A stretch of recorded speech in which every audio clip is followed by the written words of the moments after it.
آیت نمبر 204 کا میں ترجمہ عربک پڑھ رہی تھی اور ترجمہ پڑھوں گی ساتھ. وَمِنَ النَّاسِ مَن يُعْجِبُكَ قَوْلُهُ فِي الْحَيَاةِ الدُّنْيَا وَيُشْهِدُ اللَّهَ عَلَى مَا فِي قَلْبِهِ وَهُوَ أَلَدُّ الْخِصَامِ. بعض لوگوں کی دنیاوی غرض کی باتیں آپ کو خوش کر دیتی ہیں اور وہ اپنے دل کی باتوں پر اللہ کو گواہ کرتا ہے، حالانکہ دراصل وہ زبردست جھگڑالو ہے. اب یہ آیت اگر آپ صحیح طریقے سے سیدھے طور پر ترجمے کے ساتھ بھی دیکھیں نا تو یہ آیت آپ کو میرے سمجھانے سے پہلے ہی سمجھ بھی آ گئی ہوگی، اور اللہ معاف کرے ہمارے دماغ میں دنیا میں کچھ پائے جانے ایسے لوگ جن کے اندر یہ خرابیاں پائی جاتی ہیں فوراً دماغ میں آ گئے ہوں گے.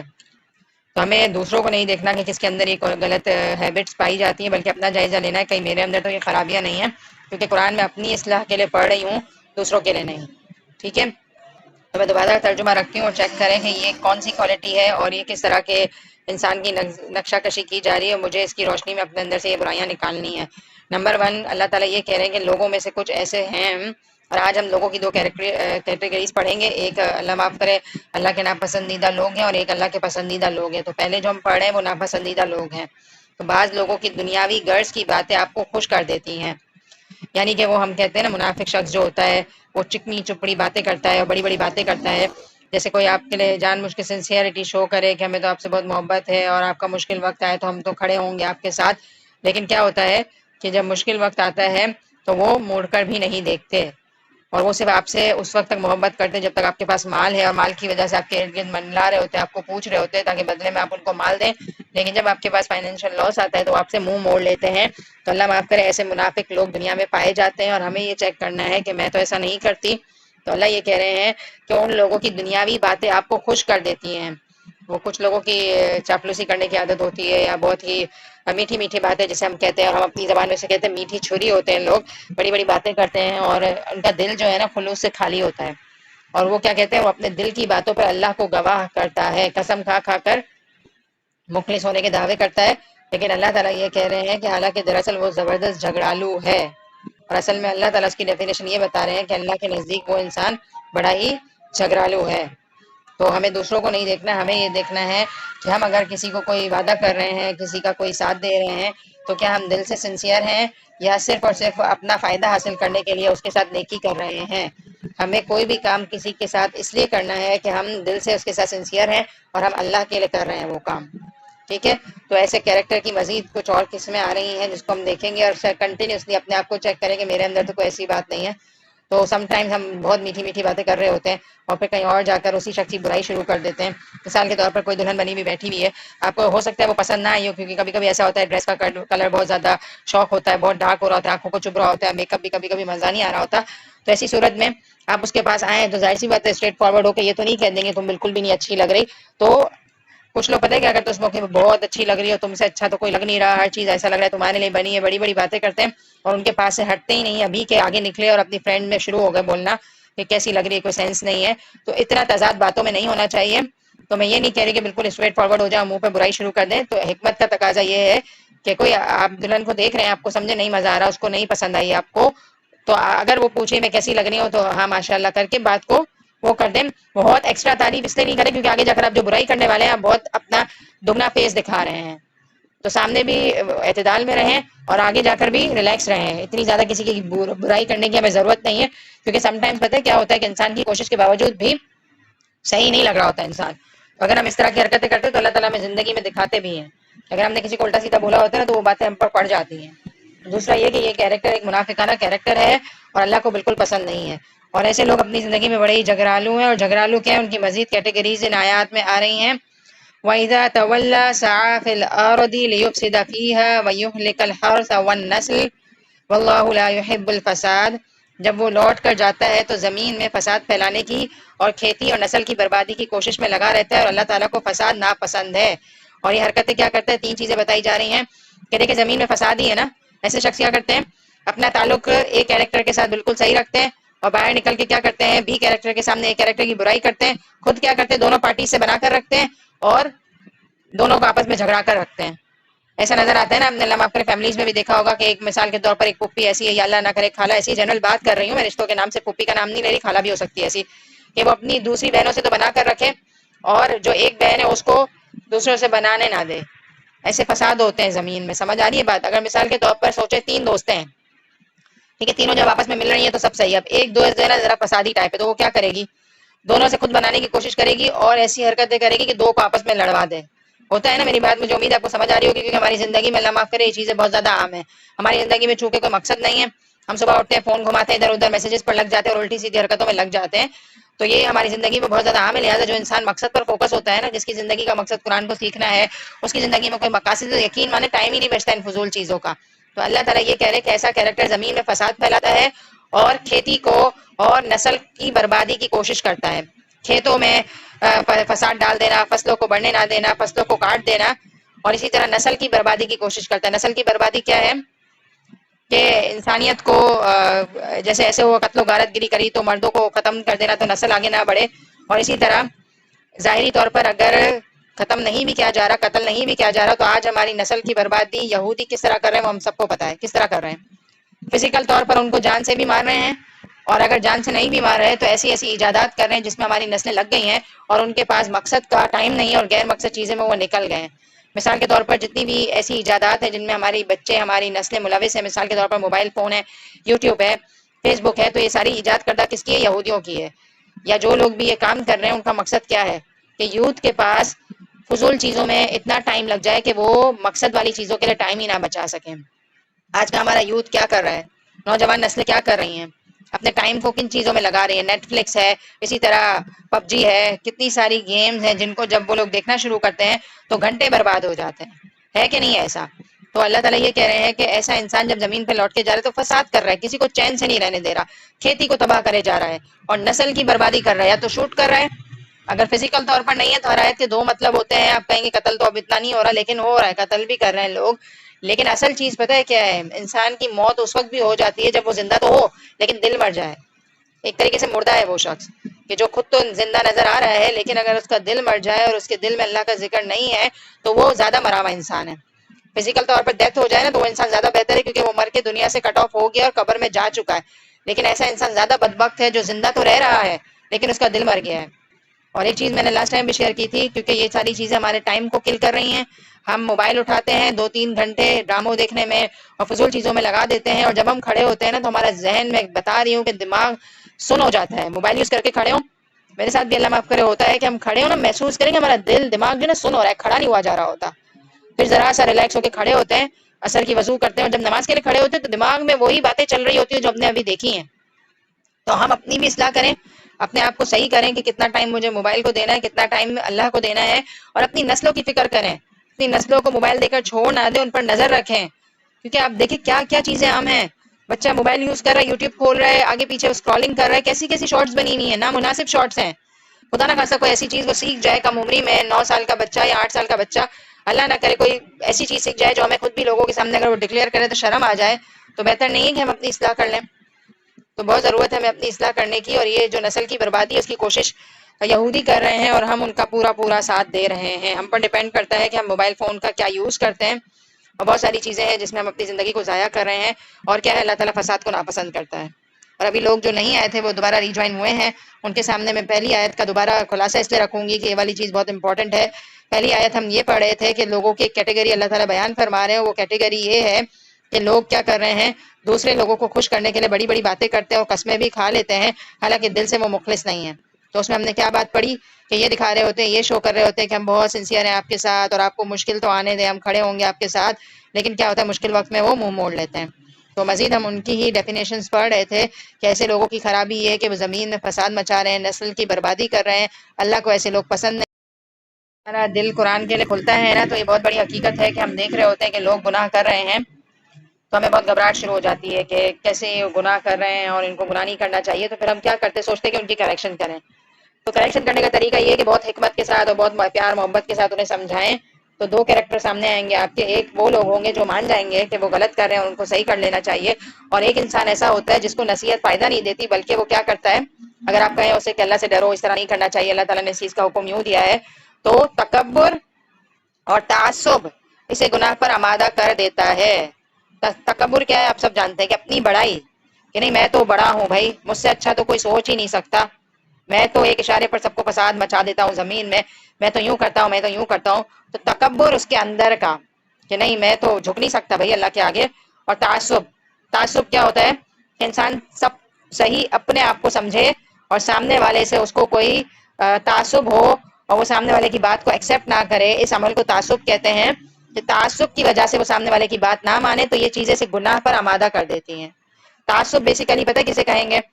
کہ ایک انسان جو دنیاوی طور پر بہت بڑا ہے، ٹھیک ہے، اور ایک انسان جس کو دین کی نعمت ملی ہے وہ دنیاوی طور پر اس سے کم تر ہے، تو بڑا انسان صرف چھوٹے انسان کی بات اس لیے نہیں مانے گا کہ وہ سوچے گا کہ بھائی میں تو بڑا ہی مالدار ہوں، میں اتنے چھوٹے شخص کی بات کیسے مان لوں؟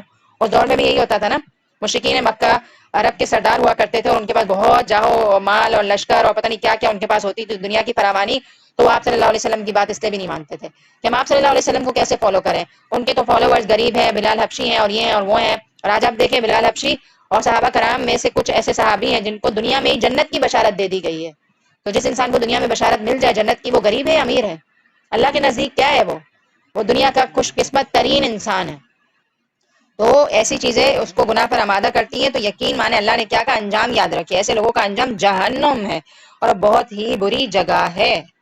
تو چیک کریں خدا نہ خواستہ ان سب بری ہیبٹس میں سے کوئی ہیبٹ بھی ہمارے اندر پائی جاتی ہے تو ہمیں اپنے اندر سے یہ چیزیں نکالنی ہیں، کیونکہ اللہ نے انجام بتا دیا، اللہ کے ناپسندیدہ کام ہے اور انجام میں جہنم ہے۔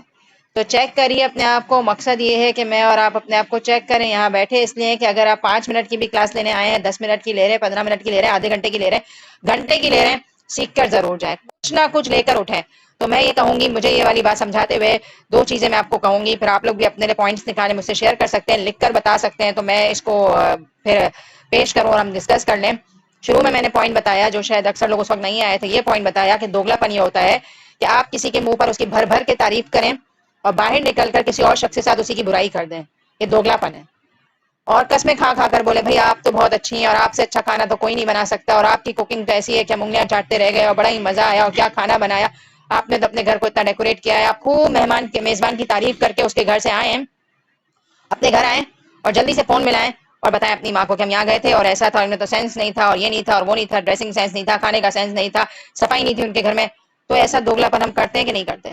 تو ہمیں اپنے آپ کو بچانے کی ضرورت ہے۔ اگر ہمیں کسی کی کوئی چیز پسند نہیں آتی تو اگنور کریں، نہ اس شخص کو بولیں کچھ اور نہ آگے پیچھے کر کے بولیں، اپنی گفتگو کا جائزہ لیں۔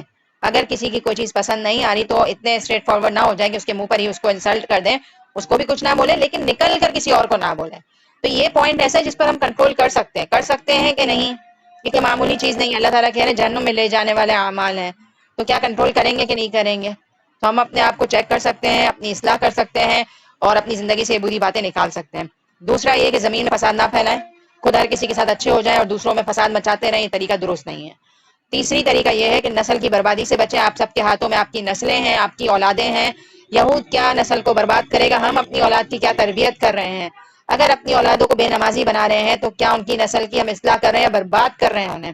اپنی اولادوں کو نمازی بنائیں، وہ کل کو اپنی اولادوں کو نمازی بنائیں گے اور ایک چین چلتی رہے گی اور آپ کے لیے صدقہ جاریہ ہوگی۔ اور اگر آپ اپنی اولادوں کو کنٹرول نہیں کر سک رہے تو آپ سوچیں کہ یہ اللہ کی نعمت ہے اور سوال ہوگا ہم سے کہ ہم نے اس نعمت کا کیا کیا۔ اللہ تعالیٰ نے ہمیں ماں بنایا ہے اور اتنا بڑا ہم نے رسپانسبلٹی دی ہے، تو ہمیں چاہیے کہ ہم اس رسپانسبلٹی کو پورا کریں اور اس ذمہ داری کو ایسے طریقے سے پورا کریں، کیونکہ نسلیں آج کی ہمارے ہاتھ میں ہیں۔ باہر جتنی بھی تباہی مچی ہوئی ہے، یہود جو بھی کر لیں، موبائل جو بھی کر لیں، اگر ماں اپنے بچے کی اصلاح کر لے تو بہت کچھ ہو سکتا ہے۔ وہ ایک کہتے ہیں نا کہ تم مجھے پڑھی لکھی ماں دو، میں تمہیں بہترین نسل دیتا ہوں۔ تو ایک ماں اگر پڑھی لکھی ہو تو اس سے پوری قوم کی اصلاح ہو سکتی ہے، ٹھیک ہے؟ تو اس چیز پر ورک کریں، اور یہ پریکٹیکل پوائنٹس ہے اس لیے میں نے اس کو بہت زیادہ ہائی لائٹ کیا ہے۔ اب دوسرا کیریکٹر دیکھتے ہیں، بڑا ہی انٹرسٹنگ ہے اور اللہ کو اگر کوئی کیریکٹر پسند ہے تو وہ یہ کیریکٹر ہے جو میں ابھی پڑھنے جا رہی ہوں۔ وَمِنَ النَّاسِ، اور لوگوں میں سے مَن یشری، جو بیچ ڈالے۔ یشری کا مطلب ہوتا ہے کہ آپ کسی کو دے چکے ہوں، نفس ہو، اپنا نفس، اپنا آپ دے دیں، سیل کر دیں اپنا نفس۔ اپنا نفس کون سیل کرتا ہے؟ کیوں سیل کریں؟ ریزن کیا ہے؟ ابتغاء مرضات اللہ، اللہ کی رضا چاہنے کے بدلے۔ واللہ رؤوف بالعباد، اللہ تعالیٰ بڑے ہی مہربان ہیں بندوں پر۔ یہ مجھے اتنی زبردست لگتی ہے یہ آیت کہ جس کی کوئی حد نہیں، اور اس کے بارے میں ایک بیک گراؤنڈ بھی آتا ہے، وہ میں آپ کو ضرور شیئر کروں گی۔ تو پہلے ہم اپنے اوپر لے لیتے ہیں یہ آیت کہ کیا زبردست یہ آیت ہے کہ آپ اپنے آپ کو بیچ دیں۔ آپ اپنے گھر کی کوئی چیز بیچتے ہیں، مثال کے طور پر آپ نے کبڈ سے پیسے نکالے اور گئے اور آپ نے کوئی بھی چیز خرید لی، 5,000 کا سوٹ خرید لیا، تو کیا کرا آپ نے؟ پیسے دے کر سوٹ خریدا۔ تو یہ دنیا کی تجارتیں ہیں، پیسے دے کر بہت کچھ خرید لیا آپ نے۔ آپ کو پتا ہے ہم دنیا میں آئے ہیں نا، ایک آیت آتی ہے سورہ توبہ میں، ہم کو پتا بھی نہیں ہے کہ ہم نے تجارت کی ہے، ہم کو پتا ہی نہیں، ہم دنیا میں بس آ گئے اور پیدا ہو گئے، بس کلمہ پڑھ کے مسلمان ہی بن گئے اور نمازیں پڑھتے ہیں، روزے رکھتے ہیں، حج کرتے ہیں، اور کچھ ہمیں پتا ہی نہیں ہے کہ ہمیں کرنا کیا ہے۔ ہم دنیا میں آئے ہیں نا، اور سورہ توبہ میں ایک آیت آتی ہے کہ اللہ تعالیٰ نے مومنین سے ایک تجارت کری ہے، اور تجارت کیا ہے کہ ان کا جان اور مال لے لیا ہے اور بدلے میں ان سے جنت کا وعدہ کیا ہے۔ تو اب یہ دیکھیں کہ اس آیت میں یہ ہے کہ آپ نے اپنا نفس اللہ کو دے دیا۔ نفس کا مطلب کیا؟ اپنی خواہشات، اپنا دل، اپنی ہر چیز اللہ کو دے دی، اور کیوں دی؟ بدلے میں آپ کو چاہیے کیا ہے؟ اللہ سے اللہ کی رضا، یعنی کہ اللہ کی مرضی کی زندگی گزارنے کا وعدہ کیا ہے آپ نے اللہ سے، اور اللہ نے کہا کہ جنت تمہارے لیے واجب ہو جائے گی اور میں تم سے راضی ہو جاؤں گا اگر تم مجھ سے یہ وعدہ کرتے ہو۔ اب اپنا نفس بیچنا کیا ہے؟ ہر وہ کام کریں جس سے آپ کا نفس جو ہے نا آپ پر غالب نہ آ جائے، آپ اپنے نفس پر غالب آ جائیں، کیونکہ نفس کی قیمت اللہ نے جنت لگائی ہے، تم اسے اس سے کم قیمت پر راضی مت کرنا، ٹھیک ہے؟ میں سو رہی ہوں، فجر کے الارم بج رہے ہیں، میں الارم کو بند کر کے سو نہ جاؤں، اس سے کیا ہوگا؟ میرا نفس مجھ پر غالب آ جائے گا، اور اگر میں نے الارم بند کیا اور میں نے اٹھ کر وضو کیا تو میں اسٹرانگ ہو جاؤں گی۔ اور اگر ہم ایک دفعہ اپنے آپ کو اسٹرانگ کر لینا، مان جائیں نا، منا لینا اپنے آپ کو، تو ہمیں دنیا کی طاقت نہیں ہلا سکتی۔ دنیا کے کسی بھی کام کو کرنے کے لیے اگر آپ ڈٹرمن ہو تو آپ کو آپ کے فیملی والے آپ کے ڈیسیژن سے ہٹا نہیں سکتے۔ اگر آپ نے فیصلہ کر لیا ہے کہ آپ کو اپنے بیٹے کو ڈاکٹر بنانا ہے تو آپ اپنے سسرال والوں کو بھی فیس کر لیتے ہیں، معاشرے کو بھی فیس کر لیتے ہیں، اور سب کتنی بھی باتیں کیوں نہ کر لیں، آپ اپنے فیصلے سے نہیں ہٹتے۔ تو بالکل اسی طرح سے اگر آپ نے ارادہ کر لیا ہے کہ مجھے اللہ کے دین کے مطابق اپنی زندگی گزارنی ہے تو آپ کو آپ کی فیملی والے ہلا نہیں سکتے۔ وقتی طور پر مشکلات آئیں گی، لیکن ایک وقت آئے گا کہ آپ جم جائیں گے، اور جمیں گے تو آپ کو ایک خوشی نصیب ہوگی، اور آپ کے فیملی والے جو آپ کے مخالف تھے وہ آپ کو سپورٹ کریں گے۔ اور یہ ہر انسان کا جو دین کی طرف آتا ہے نا، ہر کسی کے ساتھ ہوتا ہے۔ آپ تاریخ اٹھا کر دیکھ لیں، بڑے بڑے اسکالرز جو گزرے ہیں نا، بہت بڑے بڑے اسکالرز ہیں، ڈائریکٹ وہ نیک نہیں تھے، نیک گھرانوں میں پیدا نہیں ہوئے ہیں وہ۔ اکثر اسکالرس کی یہ ہسٹری آتی ہے کہ وہ ایسے گھر سے تعلق رکھتے تھے جو اللہ نہ کرے دیندار نہیں تھے، پھر انہوں نے دین کا علم سیکھنا شروع کیا تو ان کو بہت مشکلات فیس کرنی پڑی، ان کو یونیورسٹی لائف میں اپنے کیریئر کو قربان کرنا پڑا، اور پھر وہ جب دین کی طرف آئے تو انہوں نے داڑھی رکھی تو مشکلات فیس کی، اور آہستہ آہستہ کر کے وہ ایک آج بڑے اسکالر بنے ہیں۔ تو ان کی زندگی میں بھی ڈفرینٹ فیزز آئے اور ان کو بھی مشکلات آئیں، تو پھر یہ ساری چیزیں تو زندگی کا حصہ ہے، لیکن آپ کو کیا کرنا ہے؟ اللہ کے لیے عزم اور ارادہ کر لینا ہے کہ میں اپنے نفس کو اپنے آپ پر غالب نہیں ہونے دوں گی، بلکہ میں غالب ہو جاؤں گی نفس پر۔ تو بہت ساری چیزیں ایسی ہیں جس میں ریکارڈنگ کا آپشن بھی ہے، میری نہیں تو یوٹیوب بھرا پڑا ہوا ہے، تو میں بتا رہی ہوں کہ ریکارڈنگ سنے بغیر، قرآن کا علم سنے بغیر آپ کا دل صاف نہیں ہوگا، آپ کو نیکی کی موٹیویشن نہیں ملے گی۔ چارج کریں اپنے آپ کو، موبائل چارج کرتے ہیں نا، مجھے بتائیں بیٹری اگر لو ہو جائے تو موبائل کام نہیں کرے گا، بند ہو جائے گا ایک دن۔ تو ہمارے دل کو بھی قرآن کی بارش کی ضرورت ہے، لہٰذا اپنے لیے سیریس ہو جائیں، اپنے لیے ٹائم نکالیں، اور میں گارنٹی دیتی ہوں جو انسان سچا ہوتا ہے نا وہ کسی بھی کام کو کرنے کے لیے راستہ نکال لیتا ہے، تو راستہ آپ کو نکالنا ہے۔ ہم یہ کہتے ہیں 100 طرح کی مصروفیات ہے، کچھ بھی ہے، جب موقع ملے کلاس میں آئیں۔ یہاں بیٹھے ہوئے بھی کچھ لوگ ہیں جن کو میں یہی کہتی ہوں کہ یہ مت سوچو کہ ابھی تو گھنٹے کی کلاس ہے اور میرے پاس تو 5 منٹ رہ گئے، میں 5 منٹ کیوں آؤں، میں 10 منٹ کیوں آؤں، میں 15 منٹ کیوں آؤں، یہ شیطان کی بات ہے۔ آپ آئیں، 5 منٹ ہے نا، ایک دن 10 منٹ بنیں گے، 10 منٹ 15 منٹ بنیں گے، 15 آدھا گھنٹہ بنے گا، اور پھر جب آدھا گھنٹہ بن جائے گا نا تو میں گارنٹی دیتی ہوں آپ کو اتنا مزہ آئے گا کہ آپ اپنے سارے کام آگے پیچھے کریں گے، اپنی عقل چلائیں گے، اپنی مینجمنٹ کریں گے کہ میں باقی چیزوں کو کیسے ترتیب دوں، اور آپ کا دل ایسا لگ جائے گا کہ چھوڑنے کا دل نہیں ہوگا۔ اس قرآن کے اندر ایک ایسی تاثیر ہے کہ جو بیٹھا رہ جائے وہ بیٹھا رہ جاتا ہے، جو سنتا ہے وہ سنتا رہ جاتا ہے۔ یہ اللہ کا کلام ہے، میری بات تھوڑی ہے کتنی اٹریکٹیو ہوگی، اللہ کا کلام ہے، اللہ کی آیات ہے، ایسی اس کے اندر تاثیر ہے کہ پڑھتے جائیں، ایک کے بعد دل کھل جائے گا۔ اپنا دل کھولیں، کس طرح سے مینج کریں، سکون سے بیٹھ کر تھوڑا سا اللہ کو وقت دیں، آپ کی زندگی بدل جائے گی، زندگی میں خوشیاں آنے لگیں گی، سکون آنے لگے گا، ٹھیک ہے؟ تو وَمِنَ النَّاسِ، کچھ لوگ ایسے ہیں جو اپنے آپ کو بیچ چکے، وہ چاہتے کہ اللہ کی رضا، اور اللہ کی کوالٹی تو دیکھیں یہاں پہ کیا آ رہی ہے، کتنی زبردست کوالٹی آ رہی ہے، اللہ کی صفت آ رہی ہے کہ اللہ رؤوف ہے۔ رؤوف کا جو لٹرل میننگ کرتے ہیں نا، وہ ڈکشنری میں اس کا میننگ آتا ہے عرب میں، اللہ اتنا زبردست اس کا میننگ آتا ہے، رؤوف جو ہے نا باپ کی شفقت کے لیے لفظ یوز ہوتا ہے۔ باپ کتنا شفیق ہوتا ہے نا اپنے بچوں کے لیے کہ وہ بچوں کا نقصان نہیں کر سکتا، بچوں کے لیے اچھا ہی سوچے گا، اپنی زندگی لگا دیتا ہے، خون پسینہ ایک کر کے کمائی کرتا ہے، خود کیا کرتا ہے، نارمل کپڑے پہنتا ہے اور آپ کو برانڈیڈ کپڑے پہناتا ہے۔ کس قدر باپ کی قربانی اور باپ کی محنت اور باپ کا جو کمانے کا اللہ تعالیٰ نے ان کو ذمہ داری دی ہے، کس حد تک ایک ڈیفیکلٹ جاب ہے کہ پورا پورا دن کمپیوٹر کے آگے بیٹھے رہتے ہیں، اپنی آنکھوں کو قربان کرتے ہیں، گھر سے باہر رہتے ہیں، ٹریفک میں گاڑی چلا کے گھر آتے ہیں، خون پسینہ ایک کر دیتے ہیں۔ تو وہ شفیق، رؤوف کا لفظ باپ کی شفقت کے لیے یوز ہوتا ہے، اور اللہ کے لیے اگر ہم یوز کرتے ہیں واللہ رؤوف بالعباد، تو بتائیں کہ اس لفظ کی گہرائی کتنی زیادہ ہوگی کہ اللہ تو کیسے شفیق ہے۔ پھر ایک باپ اتنا شفیق ہو سکتا ہے تو اللہ تعالیٰ جس نے سب کو پیدا کیا، سب کی نگرانی کرتے ہیں، تو وہ کتنے شفیق ہوں گے. تو اللہ یہ کہہ رہے کہ تجارت جو ہے نا تم میرے ساتھ کر رہے ہو، اتنے شفیق اللہ کے ساتھ کر رہے ہو، تو بتاؤ تمہیں کیا ڈر لگتا ہے تمہارا کوئی نقصان ہو جائے گا؟ دیکھیں اس آیت کے اندر ایک تجارت کا ذکر ہے. اللہ کے ساتھ تجارت کر کے کسی دھوکے کی امید نہیں رکھ سکتے آپ، بلکہ 100% یقین کا سودا ہے یہ کہ آپ نے اپنی جان دی اللہ کو، اپنی نفس دے دیا، اپنی خواہشات دے دی، اللہ نے آپ کو جنت دے دی. آپ دیکھیں نا ہم کسی کے ساتھ سودا کرتے ہیں، بہت زیادہ پیسے دے دیتے ہیں، ہزاروں میں پیسے دے دیتے ہیں، اور چیز کوالٹی والی نہیں آتی، تو دھوکہ دہی کا بھی خدشہ لگا رہتا ہے، اور آپ کے پیسے بھی صحیح وصول نہیں ہوتے دنیا میں، اور کیا ہوتا ہے بہت ساری چیزوں کا نقصان ہو جاتا ہے. اور تجارت میں ہوتا یہ ہے کہ جب آپ کسی کو کوئی چیز دے دیتے ہیں نا، تو پھر کیا کرتے ہیں اس پر آپ کا حق نہیں رہتا. مثال کے طور پر آپ نے 5,000 کیشیئر کو دیے اور 5,000 کی سوٹ لے کر گھر پر آ گئے، تو کیا آپ تھوڑے دن بعد واپس جا کر اسے پیسے لیں گے؟ آپ نے سوٹ بھی پہن لی، آپ کا اب ان پیسوں پر کوئی حق نہیں ہے. مثال کے طور پر آپ نے اپنا گھر کسی کو سیل آؤٹ کر دیا ہے، اور آپ اپنے گھر کے پاس سے نکلتے ہیں، اس نے آپ کو کروڑوں میں پیمنٹ کر دی ہے، تو کیا آپ گھنٹی بجا کر یہ حق رکھتے ہیں کہ گھر میں داخل ہو کر ہنگامہ شروع کر دیں کہ تم نے اس گھر کے ساتھ یہ کر دیا وہ کر دیا؟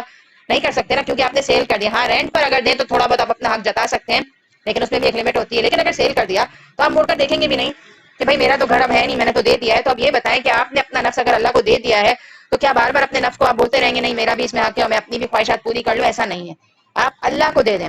اور ایسا نہیں ہے کہ جب اللہ کے لیے اپنی اللہ کی رضامندی کی زندگی گزاریں گے تو آپ کی ساری خواہشات کٹ ڈاؤن ہو جائیں گی، ایسا بالکل بھی نہیں ہے.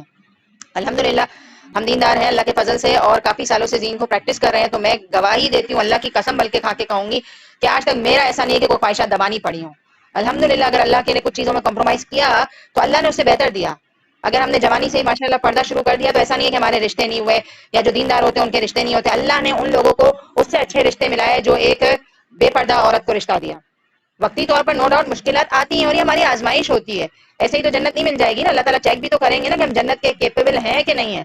تو یہ آیت بہرحال بہت ہی امپورٹنٹ تھی، اس لیے میں نے اس کو اتنا زیادہ لمبا بھی کیا ہے. اور میں چاہتی ہوں کہ آپ سب اپنی زندگی میں ایک پوائنٹ آج اٹھا کر کھڑے ہوں گے، کوئی ایک چیز آپ یہاں سے مجھے لکھ کر دیں اور اس پر عمل کریں کہ کون سی ایک قربانی ہے، کون سی ایسی خواہش ہے جو آج آپ اللہ کے لیے بھلا دیں گے اپنی. بس میں یہ نہیں کہتی کہ 10 کی 10 آپ کر لیں، کوئی ایک چیز لیں. اپنی نیند پر کمپرومائز کریں گے، فجر کے لیے اٹھیں گے، وعدہ کرتے ہیں اللہ سے کہ نہیں؟ بتائیں مجھے. اپنی دوپہر کے نیپ پر کمپرومائز کریں گے اور قرآن کا علم سیکھیں گے، ہاں یا نہ؟ کوئی ایک قربانی جو آپ اللہ کے لیے دیں اور 100% دیں، اور مجھے 2-3 مہینے بعد بتائیے گا کہ اس قربانی کا صلہ اللہ نے کیا دیا. کہتے ہیں نا اللہ تعالیٰ یہ سینٹینس کہتے ہیں، اے ابن آدم تو وہ کر جو میں چاہتا ہوں، پھر ہوگا وہ جو تو چاہتا ہے. یہ گارنٹی ہے اللہ کی. اتنا اللہ کے راستے میں لگ جائے کہ اللہ تعالیٰ قیامت کے دن ہم سے یہ پوچھے کہ بتا تیری رضا کیا ہے. اللہ یہ فیصلہ کرے کہ اب تو کیا چاہتا ہے. ٹھیک ہے، تو اب اس آیت کے حوالے سے ایک بیک گراؤنڈ آتا ہے، وہ اتنا زبردست ہے.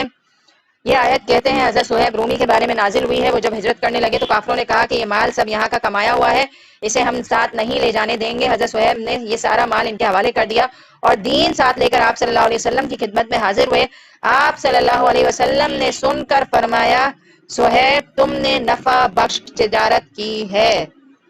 یعنی کہ مکہ میں سارا مال چھوڑ کر آگے، کیونکہ کافروں نے لے جانے نہیں دیا، بولا تم نے یہیں سے کمایا اور اب تم اللہ کے راستے میں ہجرت کر رہے ہو تو یہاں سے خالی ہاتھ جاؤ. تو خالی ہاتھ نکل گئے اور مدینہ پہنچے تو آپ صلی اللہ علیہ وسلم کو یہ بتایا کہ یہ ہوا ہے میرے ساتھ. تو آپ صلی اللہ علیہ وسلم نے اس کو کیا کہا؟ تم نے زبردست تجارت کی ہے، اس اللہ کے ساتھ تم نے تجارت کی ہے جس سے نقصان کی امید نہیں رکھی جا سکتی.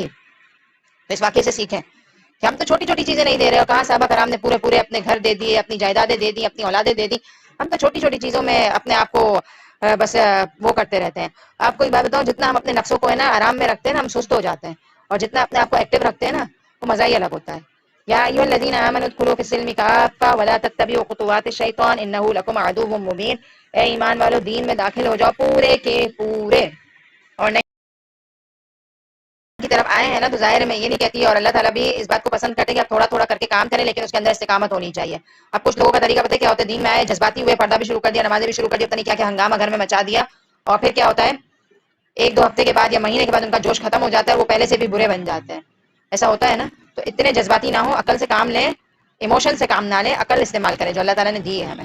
تو عقل سے کام لینا یہ ہے کہ بیبی اسٹیپ لیں. آپ ایک سیڑھی آج چڑھیں، دوسری سیڑھی کل چڑھیں، آہستہ آہستہ گرو کرتے جائیں. کیونکہ پلانٹ بھی جب لگتا ہے نا، پانی ڈالتے ہیں نا ہم اس پہ، تو آہستہ آہستہ پہلے ایک کمپل نکلتا ہے، پھر اس میں ہلکا سا فلاور آنا شروع ہوتا ہے، پھر پورا فلاور آتا ہے، پھر کوئی فروٹ اگتا ہے، پھر بہت ساری چیزیں آہستہ آہستہ ہوتی رہتی ہیں. تو اسی طرح کریں، لیکن کیا کریں؟ چلتے رہیں. ایسا نہ ہو کہ ایک سیڑھی پر ہی بیٹھ گئے، آگے بڑھیں، اور ایک دن کیا ہوگا؟ منزل پر پہنچ جائیں گے. تو جو انسان چلتا رہتا ہے نا، اگر اس کو اس راستے میں بھی موت آ جائے نا تو اللہ اس کو قبول کر لیتے، کیونکہ اللہ کو اس کی نیت پتہ ہے کہ اس نے چلنا شروع کر دیا تھا. ٹھیک ہے، تو داخل ہو جائے دین میں پورے کے پورے. نیت ضرور رکھیں کہ مجھے اللہ کے سارے احکامات پر عمل کرنا ہے، اور آہستہ آہستہ کریں بھی. اور مذاق نہ بنائے دین کے احکامات کا کہ ایک پر عمل کیا پھر ایک پر نہیں کیا، ایک دن پردہ کرا ایک دن نہیں کیا، تو اس طرح مت کریں. دین پر پورے کے پورے داخل ہو جائیں، اللہ کی ناراضگی کے کاموں کو کمپلیٹلی طور پر اپنی زندگی سے نکال دیں اور اچھی ہیبٹس کو آہستہ آہستہ اپنے اندر بلڈ کرنے کی کوشش کریں. ٹھیک ہے، تو دین کا جو حکم ہے جتنے احکامات فرائض کے درجے میں ہیں ہم پر، کیونکہ دیکھیں سنت اور نوافل میں کیا ہے، انسان نوافل کبھی کرے کبھی نہیں کرے، سنت بھی ہمیں کرنا چاہیے. ایک بات بتاؤں، میں ایک بات سن رہی تھی، ایک لیکچر آپ صلی اللہ علیہ وسلم کے اوپر تھا، یوتھ کلب پہ ہی سن رہی تھی میں، کہ ہم جو ہے نا سنت کو پتہ ہے کیا چھوڑ سمجھ کے چھوڑ دیتے ہیں کہ سنت ہی تو ہے، کیا ہو گیا چھوڑ دیتی ہوں. اور صحابہ کرام کا حال کیا تھا، وہ کرتے ہی اس سے تھے کہ یہ سنت ہے. ایون کہ وہ لیکچر دے رہے ہوتے تھے نا، درس دے رہے ہوتے تھے ممبر پر، تو حضرت عمر کا تو یہ حال تھا، یا کوئی ایک اور آتے ہیں صحابی کہ وہ جب خطبہ دے رہے ہوتے تھے نا، تو ایک موقع پر یہ آتے کہ انہوں نے اپنے کرتے کا ایک بٹن بھی ذرا اس طرح سے کھول لیا تھا اور یہ بتایا تھا بیان کرنے کے بعد کہ میں نے اس طرح سے اس لیے کھولا ہے کہ آپ صلی اللہ علیہ وسلم اس جگہ پر کھڑے تھے اور آپ صلی اللہ علیہ وسلم نے جب یہ بات بیان کی تو آپ صلی اللہ علیہ وسلم کا اس وقت اس طرح کا کرتے کا بٹن کھلا ہوا تھا. یہ میں سے مثال دے رہی ہوں، ورڈ میرے آگے پیچھے یقیناً ہو گئے ہوں گے. تو میں ایک لیکچر سن رہی تھی جس میں آپ صلی اللہ علیہ وسلم کی محبت کی بات ہو رہی تھی، تو اس میں وہ یہ بھی کہہ رہے تھے کہ صحابہ کرام کو آپ صلی اللہ علیہ وسلم سے اتنی زیادہ محبت تھی کہ وہ جب وضو کرتے تھے آپ صلی اللہ علیہ وسلم تو ان کا پانی بھی وہ گرنے نہیں دیتے تھے. تو ہم بھی سنت کو عمل کریں، اس کو لائٹ نہ لیں، لیکن جب شروع میں دین میں داخل ہوں گے تو فرائض کو پہلے لے لیں، کیونکہ پورا کا پورا داخل ہونا ہے، فرائض آپ نہیں چھوڑ سکتے. سنت کو پریکٹس کریں آہستہ آہستہ اور پھر انشاءاللہ ایک دن آئے گا کہ آپ کر پڑیں گے، پورا آپ کا ہو جائے گا. اور نوافل کا بھی اہتمام کریں، اپنی زندگیوں میں ایکسٹرا چیز بھی لائیں، کیونکہ نوافل جو ہے اللہ کی ایکسٹرا محبت کی دلیل ہے. اور جب ہمیں اللہ سے محبت ہو جاتی ہے تو پھر ہم نوافل کی طرف بھی خود بخود آگے ہو جاتے ہیں. جیسے کہ تہجد کی نمازیں ہیں نوافل، لیکن اتنا اس کا ایک لذت ہے اور اتنا مزہ ہے اس نماز کا کہ انسان پڑھتا ہے تو پڑھتا ہی رہ جاتا ہے، بڑی ہی زبردست نماز ہے. اور آگے اللہ تعالیٰ کیا کہہ رہے ہیں، وَلَا تَتَّبِعُوا خُطُوَاتِ الشَّيْطَانِ، شیطان کی بات مت ماننا. خطوہ کیا ہوتا ہے، قدموں کے نشان. تو شیطان کے قدموں کے نشان کو فالو نہ کرو، میں نے تمہیں وارن کر دیا کہ وہ تمہارا کھلا دشمن ہے. دشمن بھی کیسا کھلا، آپ اپنے گھر سے باہر نکلے اور ایک دشمن جو ہوتے ہیں وہ چھپے ہوئے ہوتے ہیں، آپ کو پتہ نہیں چلتا وہ آپ کے دشمن ہے، بس اندر سے آپ کی جڑیں کھا رہے ہوتے ہیں. ایک دشمن یہ ہے کہ اگر ابھی آپ اپنے گھر سے باہر نکلیں، وہ گن لے کے کھڑے شوٹ کرنے کے لیے تیار ہے، یا تلوار اس زمانے میں لے کے کھڑے ہوتے تھے. تو مجھے بتائیں، آپ سوچ بھی سکتے ہیں کہ آپ اس شخص سے دوستی کریں گے؟ ایک شخص آپ کے گھر میں اللہ نہ کرے داخل ہو جاتا ہے، گن پوائنٹ پر آپ سے سارا مال آپ کا لے کر چلا جاتا ہے، تو آپ ازیوم بھی کر سکتے ہیں کہ آپ اس سے دوستی بنا سکتے ہیں. تو شیطان کا بھی یہی حال ہے، وہ گن پوائنٹ پر آ کر آپ کا ایمان لے جاتا ہے، آپ کو نماز قضا کروا دیتا ہے. کیسے دوستی ہو سکتی ہے؟ ایک شخص ایماندار ہے، وہ شیطان سے کیسے دوستی کر سکتا ہے؟ سرپرائزنگ، امیزنگ کیسے ہو سکتی ہے؟ کوئی مزاج ہی نہیں ملتا. شیطان کہاں اللہ کا نافرمان اور ہم کہاں اللہ کے فرمانبردار، دونوں کی دوستی کیسے ہو سکتی ہے؟ How is it possible? لیکن اگر ہم نہ مانیں اور ہم دوستی کریں تو پھر ہم اس کے راستے پر چلیں گے، پھر ہمارا انجام ہم سب جانتے ہیں، نعوذ باللہ کیا ہونے والا ہے. رائٹ؟ تو اللہ کہہ رہے کہ شیطان کو نہیں ماننا، وہ تمہارا کھلا دشمن ہے. اب اللہ کی محبت کی اس سے بڑی بات اور کوئی ہوگی کہ اللہ نے دنیا میں ہمیں قرآن میں ہر چیز بتا دی ہے، ہر چیز کلیئر ہو گئی ہے، پھر بھی ہم غلط حرکتیں کریں. اور شیطان پتہ ہے قیامت کے دن ایک باقاعدہ نقشہ آتا ہے زبردست قسم کا، ہمیشہ کوٹ کرتی ہوں شیطان کی آیت آتی ہے تو میں سورۃ ابراہیم میں آتا ہے 13 پارے کے اندر، بڑی ہی زبردست آیت ہے. وقال الشیطان لما قضی الامر، جب فیصلہ ہو جائے گا قیامت کے دن تو شیطان کہے گا ان اللہ وعدکم وعد الحق ووعدتکم فاخلفتکم، بے شک اللہ نے تم سے ایک وعدہ کیا تھا دنیا میں کہ تم نیک کام کرو گے تو تمہارے لیے جنت ہے. تو اللہ نے تو آج تو اپنا وعدہ پورا کر لیا، لیکن میں نے اپنا وعدہ خلاف کر لیا. اور شیطان کیا وعدے کرتا تھا، ابھی تو بہت زندگی باقی ہے اور ابھی تو تم کر لینا کام، اور پھر موت آ جاتی ہے. یا یہ ہوتا ہے کہ شیطان کہتا ہے کہ اب اتنا بھی کیا نیک بننا، تھوڑی بہت نیکیاں کر لو جنت پہ جانے کے لیے کافی ہو، باقی گناہ کر لو. تو اللہ شیطان خود کہے گا، شیطان کے الفاظ ہیں یہ، کہے گا کہ اللہ نے جو وعدہ کیا تھا وہ اللہ نے پورا کیا، میں نے تم سے جو چکنے چپڑے وعدے کیے تھے میں آج اس کے خلاف جاتا ہوں. کوئی تمہارے لیے جنت نہیں ہے بھائی، تھوڑی بہت نیکیاں کر کے جنت پہ تھوڑی جاؤ گے. شیطان پھر جائے گا. اور آگے بہت ہی زبردست، ما کان لی من سلطان الا ان دعوتکم فاستجبتم لی. یہ آیت میں عربی میں اس لیے پڑھ رہی ہوں کہ بڑا ہی زبردست مزہ آ رہا ہے مجھے ایک ایک آیت کو کوٹ کرنے میں، کہ میرے لیے تم پر کوئی زور نہیں تھا، بس میں نے تمہیں ایک آواز دی اور تم نے مجھے جواب دے دیا. میں کیا ہاتھ پکڑ کے کہتا تھا کہ سو جاؤ نماز نہیں پڑھو؟ کیا میں تمہیں ہاتھ پکڑ کے سلا دیتا تھا؟ بھائی میں نے تو ہلکا سا وسپر کیا کہ بھائی ابھی بہت ٹائم ہے، بعد میں اٹھ جانا اور آج چھوڑو نا قضا کر لو، اٹھ کے پڑھ لینا، ابھی اٹھنا ہی ہے نا، سردی ہے یا گرمی ہے جو بھی ہے، چھوڑو چھوڑو بھائی نہیں پڑھنا. تو شیطان میں نے ہلکا سا وسپر کیا اور تم اتنے سیانے نکلے کہ تم نے فاستجبتم لی، مجھے جواب دیا فوراً. ہاں صحیح تو کہہ رہے ہو بھائی، تھوڑی دیر اور سو جاتے ہیں. میں پورا نقشہ کشی کر رہی ہوں، سب کے ساتھ ہوتا ہے. اور آگے کیا ہوگا، ما انا بمصرخکم وما انتم بمصرخی، یہ پوری آیت کوٹ کر رہی ہوں میں، کہ نہیں آج میں تمہاری فریاد رسی کروں گا اور نہ تم میری کرو گے، نہ میں تمہیں جہنم سے نکال سکتا ہوں نہ تم مجھے نکال سکتے ہو. اس سے زیادہ کوئی کلیئر آیت چاہیے آپ کو؟ یہ باقاعدہ سورہ ابراہیم کی آیت میں نے پڑھی ہے، اس سے زیادہ کچھ چاہیے ہمیں؟ اس سے زیادہ شفیق اللہ تعالیٰ ہو سکتے ہیں کہ اللہ نے دنیا میں قرآن کے اندر، اب بدقسمتی کے ساتھ ہم قرآن پڑھتے نہیں ہیں. الحمدللہ آپ لوگ جڑے ہوئے ہیں ماشاءاللہ، اللہ آپ لوگوں کو استقامت دے. میری دعائیں آپ لوگوں کے ساتھ شامل ہیں، اور جو میرا ایک دفعہ اسٹوڈنٹ بن جائے تو میں اس کو دعاؤں سے نکالتی نہیں ہوں، اللہ سے دعا کرتی رہتی ہوں، ان کی فکر کرتی رہتی ہوں کہ وہ کیا کر رہے ہیں کیا نہیں کر رہے. تو میں آپ سب کے لیے دعا گو ہوں کہ آپ لوگ اس راستے میں چلیں اور آپ کی آخرت بہتر بن جائے.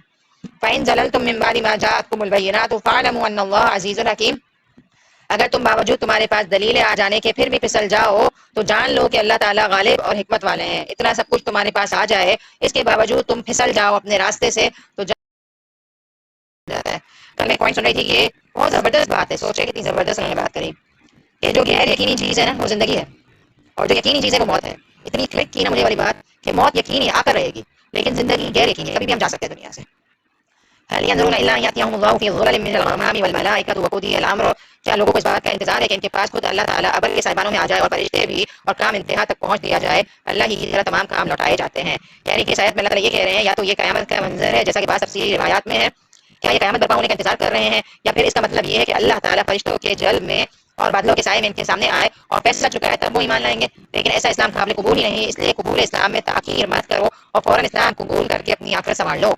تو ایسی کوئی چیز رونما ہونے کا ہم انتظار کر رہے ہیں کہ فرشتے نظر آنے لگے، یا اللہ تعالیٰ خود آ کر ہمیں کہیں کہ میں برک ہوں، مجھے مان جاؤ، یہ کر لو وہ کر لو. تو ایسی تو کوئی چیز ہونے کی نہیں. اور آپ دیکھیں کہ اللہ تعالیٰ آئے یا نہ آئے، اللہ کی نشانیاں کائنات میں موجود ہیں. اگر ہمیں ایمان لانا ہے تو ہم ایمان نشانیوں کو دیکھ کر آرام سے ایمان لا سکتے ہیں.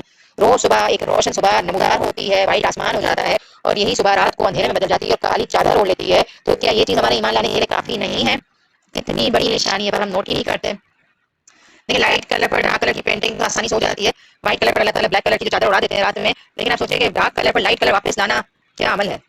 اور ہم جب کلرنگ کرتے ہیں تو ایک شارٹ سی جگہ پر کرتے ہیں، چھوٹی سی جگہ کی پینٹنگ کرتے ہیں. آپ سوچ بھی سکتے ہیں کہ کائنات اتنی بڑی، اپنے گھر کی ایک چھت کو پینٹ کرنا تو کتنے دن لگتے ہیں نا پینٹنگ کرنے میں. لیکن اللہ تعالیٰ کی روز کی تبدیلی ہے. اور قرآن میں نقشہ کھینچا جاتا ہے جیسے چادر ڈال دی ہو، تو ایسا ہی لگتا ہے کہ بلیک کلر کی کوئی چادر ڈال دی ہو. اتنی خوبصورتی سے اللہ تعالیٰ ڈالتے ہیں کہ پوری دنیا میں مختلف کنٹریز ہیں. لیکن اگر پاکستان کی میں بات کروں تو آپ دیکھیں کہ بیک وقت رات ایک ساتھ داخل ہو جاتی ہے. اسلام آباد ہے، ملتان ہے، سیالکوٹ ہے، جو بھی ہے، لاہور ہے، جو بھی ہے، پوری دنیا پر، پوری ایک کراچی یا ایک سٹی کے اندر، ایک کنٹری کے اندر رات ایک وقت داخل ہوتی ہے. کیا زبردست سین ہے. آسان کام ہے، اللہ کی قدرت نہیں ہے. اور صبح جب ہوتی ہے تو چند پرندوں کی آوازیں آ رہی ہیں اور بہت ہی خوبصورت خوشبوئیں آ رہی ہیں، اور ایک زبردست نقشہ ہوتا ہے صبح. تو اللہ تعالیٰ پھر چادر ہٹا دیتے ہیں اور روشنی داخل ہو جاتی ہے. تو اتنی بڑی بڑی نشانی ہے، پھر بھی ہم کہیں کہ اللہ تعالیٰ سامنے آئیں گے، فرشتے آئیں گے تو ہم ایمان لائیں گے. بھائی فرشتے تو اس وقت آئیں گے جب روح قبض کریں گے ہماری، اور ہمیں جانا ہوگا. چل بنی اسرائیل کما رہی نا من آیت بینہ، بنی اسرائیل سے پوچھو تو کہ ہم نے انہیں کس قدر روشن نشانیاں عطا فرمائی. اور جو شخص اللہ تعالیٰ کی نعمتوں کو اپنے پاس پہنچ جانے کے بھی بدل ڈالے تو جان لو کہ اللہ تعالیٰ سخت عذاب دینے والا ہے. تو بنی اسرائیل جو پچھلی آیات میں گزری ہے پہلے پارے کے اندر، تو اللہ تعالیٰ یہ کہہ رہے ہیں کہ ان پر کتنی نشانیاں آئی تھیں، لیکن اس کے باوجود وہ مانے نہیں. زین للذین کفروا الحیات الدنیا ویسخرون من الذین آمنوا. کافروں کے لیے دنیا کی زندگی خوب زینت دار کر دی گئی ہے، وہ ایمان والوں سے ہنسی مذاق کرتے ہیں. حالانکہ پرہیزگار لوگ قیامت کے دن ان سے اعلیٰ ہوں گے. اللہ تعالیٰ جسے چاہے بے حساب روزی دیتے ہیں. کافروں کے لیے دنیا کی زندگی بڑی ہی خوشنما بنا دی گئی ہے، اور وہ دنیا کی زندگی میں مگن ہے اور کھوئے ہوئے ہیں اور ایمان والوں کا مذاق اڑاتے ہیں. ایک تو لٹرل طور پر جو کافر ہیں وہ مسلمانوں کا مذاق اڑا رہے ہیں کہ کیسے دیندار ہیں اور کیسا اللہ نے ان کو اسلام دیا ہے، اور اسلام کا مذاق اڑا رہے ہیں. اور ایک علامہ پھر ہم سمجھدار ہونے کے باوجود، کلمہ پڑھنے کے باوجود کیا کرتے ہیں، دین میں آ تو گئے ہیں، لا الہ الا اللہ تو کہہ دیا، پر دین کو پریکٹس نہیں کرتے. اور جو پریکٹس کر رہا ہوتا ہے، ہم مسلمان ہونے کے باوجود اپنے مسلمان بھائیوں کا مذاق اڑا رہے ہوتے ہیں. کسی نے داڑھی رکھی تو مذاق اڑا لیا، کسی نے پردہ کر لیا تو مذاق اڑا لیا، کوئی دین کا علم سیکھ رہا ہے تو مذاق اڑا لیا، کوئی نمازی ہے تو مذاق اڑا لیا، کوئی مسجد کی طرف بھاگ رہا ہے تو مذاق اڑا لیا. ہم نے حرکتیں زیب دیتی ہیں، ایٹ لیسٹ ہم مذاق تو نہ اڑائیں. اگر ہمیں نہیں عمل کرنا تو نہ کریں، لیکن دیندار لوگوں کا مذاق اڑانا کس قدر بری بات ہے. مسلمان ہو کر خود کلمہ پڑھے ہوئے ہیں، ہم خود مسلمان ہیں، اور اپنے مسلمان بھائیوں کا دین پر پریکٹس کرنے کی وجہ سے مذاق اڑا رہے ہیں. مذاق اڑانے کی وجہ ہمیں ان کی لائف اسٹائل کو فالو کرنا چاہیے. تو اللہ تعالیٰ یہ کہہ رہے ہیں کہ کافروں کا کہہ رہے ہیں کہ وہ مسلمانوں کا مذاق اڑا رہے ہیں، اور ہم بھی یہ لے لیں کہ ہم بھی جس کا مذاق دین آنے کی وجہ سے اڑاتے ہیں، ہمیں اپنے آپ کو چیک کرنے کی ضرورت ہے اور مذاق نہ اڑائیں بلکہ اچھے کاموں میں ان کا ساتھ دیں اور خود بھی اس راستے کی طرف لگیں. تو اللہ تعالیٰ یہ کہہ رہے ہیں کہ جو اللہ تعالیٰ کے لیے اللہ کے راستے پر چلے وہ قیامت کے دن کیا ہوں گے، ان سے اوپر ہوں گے اور بلند مقام ہوگا ان کا، اور اللہ تعالیٰ جسے چاہے بے حساب روزی دیتا ہے. اور اس کے بعد ایک اور آیت ہم لے لیتے ہیں، کان الناس امۃ واحدہ، دراصل لوگ ایک ہی گروہ تھے. اللہ تعالیٰ نے نبیوں کو خوشخبریاں دینے والا اور ڈرانے والا بنا کر بھیجا، اور ان کے ساتھ سچی کتابیں نازل فرمائیں تاکہ لوگوں کے ہر اختلافی امر کا فیصلہ ہو جائے. اور صرف انہی لوگوں نے جنہیں کتاب دی گئی تھی اپنے پاس دلائل آ چکنے کے بعد آپس کے بغض و عناد کی وجہ سے اس میں اختلاف کیا. اس لیے اللہ پاک نے ایمان والوں کی اس اختلاف میں بھی حق کی طرف اپنی مشیت سے رہبری کی، اور اللہ تعالیٰ جسے چاہے سیدھی راہ دکھاتے ہیں. اس آیت کا پورا ترجمہ میں نے آپ کے سامنے پڑھ دیا ہے، کیونکہ یہ آیت جو ہے نا بہت ڈیٹیل نہیں ہے، بس ایک امپورٹنٹ پوائنٹ آپ لے لیں کہ اس میں بیسیکلی بتایا یہ جا رہا ہے کہ ہم جب دنیا میں آئے تھے تو ایک فرقہ واریت جو آج کے دور میں بن گئی ہے نا، وہ صحابہ کرام کے دور میں نہیں تھی. آپ صلی اللہ علیہ وسلم قرآن کا علم دیتے تھے اور اپنی باتیں سکھاتے تھے، اور آج ہمارے پاس بھی سیدھے راستے پر چلنے کے لیے یہی دو راستے ہیں، قرآن اور سنت. لہٰذا اگر ہم دین کو پریکٹس کرنا چاہتے ہیں تو ہمیں قرآن اور سنتوں کو سیکھنا ہے اور اختلاف سے بچنا ہے. تو اللہ تعالیٰ یہ کہہ رہے ہیں کہ لوگ ایک ہی امت تھے، رسول آئے، پیغمبر آئے، انہوں نے خوشخبری اور بشارت دی، اور اللہ تعالیٰ نے کتاب نازل کی. کتاب کا مقصد کیا تھا کہ لوگوں کے اختلاف کا فیصلہ کرے گی. اگر زندگی میں کوئی بھی اختلاف ہو جائے، لڑائی جھگڑے ہو جائے، اللہ نہ کرے کوئی مسئلہ پیش آئے، تو اختلاف کے ذریعے سے اس کو دور کیا جائے گا. لیکن مسئلہ یہ ہے کہ لوگوں نے اپنے پاس علم آنے کے باوجود بھی آپس میں اختلاف کیا، حالانکہ ان کو ایسا نہیں کرنا چاہیے. لیکن جو ایمان والا ہے نا، اللہ تعالیٰ اس کی رہنمائی کرتے ہیں اس اختلاف کے موقع پر بھی، اور اللہ تعالیٰ جسے چاہے سیدھے راستے کی طرف رہنمائی دیتے ہیں. تو اگر ہماری زندگی میں کوئی بھی اختلاف ہو جائے تو ہمیں قرآن سے اس کا حل نکالنا ہے اور اختلاف کی حالت میں لڑائی جھگڑے سے بچنا ہے، اور صحیح فیصلہ قرآن کی روح سے ہم ٹھہریں گے.